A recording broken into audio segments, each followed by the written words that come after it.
ખરેખર તમે આ સભાના લાયક જ નથી. હકીકત છે.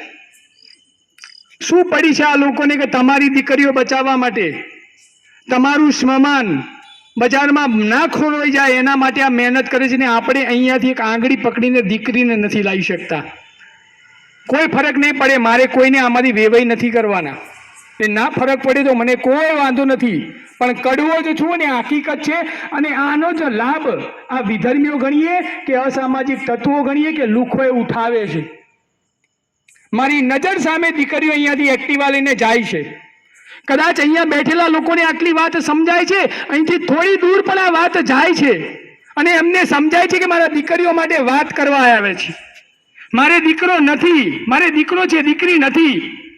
પણ મેં આનું મથાળું આપ્યું છે કે દરેક દીકરી મારી દીકરી સમજી અને આ અભિયાનમાં જોડાયો છું. ઘરના તાળાની ચાવી લોક મારીને આવું છું. મારું ઘર છેલ્લે વગડામાં છે. છેલ્લે વાઈફનો ફોન આવજો કે 12 વાગે પહેલા આવજો, બીક લાગે છે.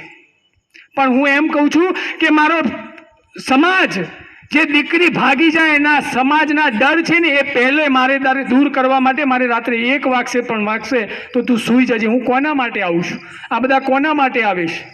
શું તમારી નૈતિક જવાબદારી નથી? આ સોસાયટીના એક સમાજના આગેવાન તરીકે તમારી જવાબદારી નથી કે દરેકને કમ્પલસરી કરીએ? ગણપતિ મહોત્સવ ઉજવો છો, અહીંયા ઉજવો છો ને, નાસ્તા કરશો બંધ કરી દો. જો ખરેખર તમારે સમાજને સુધારવા હોય ને તો બંધ કરી દો. આ તમને એવું છે કે 1 કરોડના 1.5 કરોડના બંગલામાં બેસીએ છીએ, આપણને શું ફરક પડે છે? એ લોકો એવા લોકો શોધે છે કે જે 1.5, 2 કરોડ 5 કરોડના બંગલામાં રહે છે. બાકી બતાવો કે દેલા વસાહતમાં રહેતા અને ઝૂંપડપટ્ટીમાં કામ કરતી દીકરીના કોઈ ભાગી ગયા હોય કે પ્રેમ લગ્ન થયા હોય તો એમના ટાર્ગેટ પણ તમારી જેવી સોસાયટીઓ જ છે. અને એટલા માટે સભા કરીએ છીએ અને દુઃખ થાય છે કે સાલું આટલો પરિવાર છોડી, ધંધો છોડી અને આ લોકો મહેનત કરે છે ને આ એક ટ્રસ્ટી નથી લેતા અહીંયા લાવવાની. તમને ના કહી દઉં, કદાચ સમય વધે ને તો એકવાર જજો. મહેસાણામાં 34-35 આ ગેસ્ટ હાઉસ ચાલે છે. એના અહીંયા ગેસ્ટ હાઉસનું બોર્ડ હોય ને ત્યાં 1 કિલોમીટર દૂર ઊભા રહેજો. તમારી દીકરીઓના એક્ટિવાની ડેકીમાં 1 ઝૂંકડી કપડાં એક્સ્ટ્રા હોય છે. ના હોય તો કહી દઉં તમને, હું સાક્ષી છું. ઘરેથી કયા કપડાં પહેરીને જાય છે, બજારમાં કયા બેનપણીના ઘરે કપડાં બદલે છે, આખો દિવસ ફરે છે, ફરીથી બેનપણીના ઘરે જાય છે અને તમે આપેલા કપડાં પહેરીને ઘરે આવે છે. આ હકીકત છે આ સમાજની. આ યાદ રાખજો.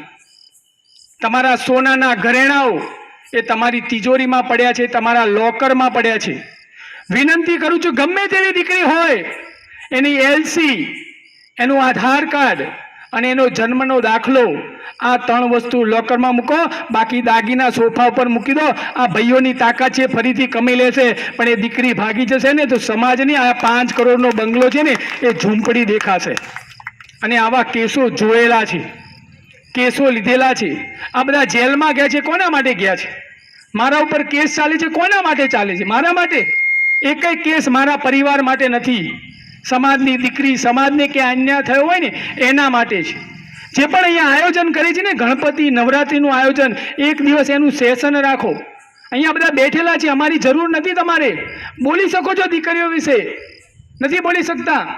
કોઈ મા બાપ ખરાબ નથી, કોઈ દીકરી ખરાબ નથી. તમે માનો કે તમે આજે કોઈ સત્સંગી વ્યક્તિ જોડે બેસશો ને તો 1 મહિનો, 2 મહિનો, 3 મહિનો પછી એ સત્સંગમાં જોઈન થઈ જશો. તમે કોઈ ચોર જોડે બેસશો ને તો તમને વિચારો ચોર જેવા આવશે.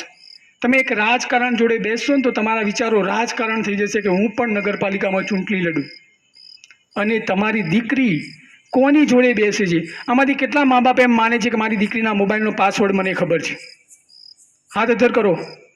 જઈને ઘરે જઈને મોબાઈલ પેલા તોડી નાખો, કાં તો પાસવર્ડ લો. અને આવી તાકાત ના હોય ને તો દીકરી જન્મવા માટે તમે લાયક નથી. અમારા શબ્દો કડક છે પણ કડવા છે તો સાચા છે. તમારી દીકરીનો પાસવર્ડ મોબાઈલનો કેમ ખબર ના હોય? મારે દીકરો છે 11 વર્ષનો, જોઈ લો મારા મોબાઈલમાં.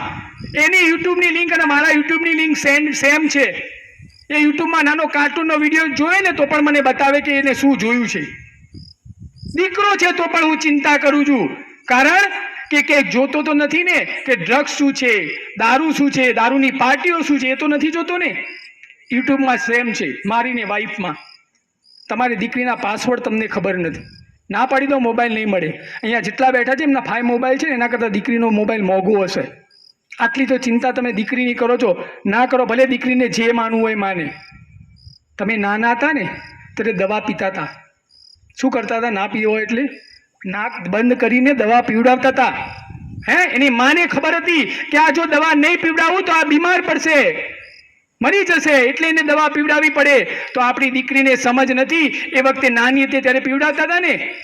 પણ અત્યારે ભલે ગમે તેવી મોટી થઈ ગઈ હોય, 80 વર્ષના ડોસી થઈ જાય ને તો પણ એના મા માટે દીકરી જ હોય. અને આપણી દીકરી અત્યારે વાયરામાં જે ખબર નથી પડતી મારી જવાબદારી શું, તો પણ તમને તો ખબર છે ને મારી જવાબદારી શું. એને દવા તમારે પીવડાવવી પડશે, સમાજને જે કહેવું હોય કે. બાકી આ જ રીતે અમે સભાઓ કરીશું અને આ જ રીતે લોકો સાથ અને સહકાર આપશે ને તો એકવાર આ લોકોનું પણ મોરલ તૂટી જશે. સાચી વાત કે ખોટી વાત? અને આ બધા ગાંડા છે. આમાંથી કેટલા લોકો માને કે મને ભગવાને બધું આપ્યું છે, બધું, જમીન, દીકરી, છોકરો સારો, સંસ્કારી, વહુ, એના છોકરા, કેટલા બધાને ક્યાંક ને ક્યાંક નથી આપ્યું ને. હા, પણ હું એક વાત કહું, જે મને નહીં આપી એવું કોઈને ના આપ્યું એવું કહેજો. બુદ્ધિ કોને ઓછી આપી છે આટલામાંથી? બધાને આપી છે. કોઈ ગાંડું છે હમણાં? આ બધા બેઠા, આ બુદ્ધિ વગરના બધા બેઠા છે, ગાંડા બેઠા છે. એટલા માટે તો તમારી દીકરીઓ બચાવવા આવે છે. બધી બાકી ડાયા લોકો તો બંગલામાં એસીમાં જઈને ટીવી જોવે છે.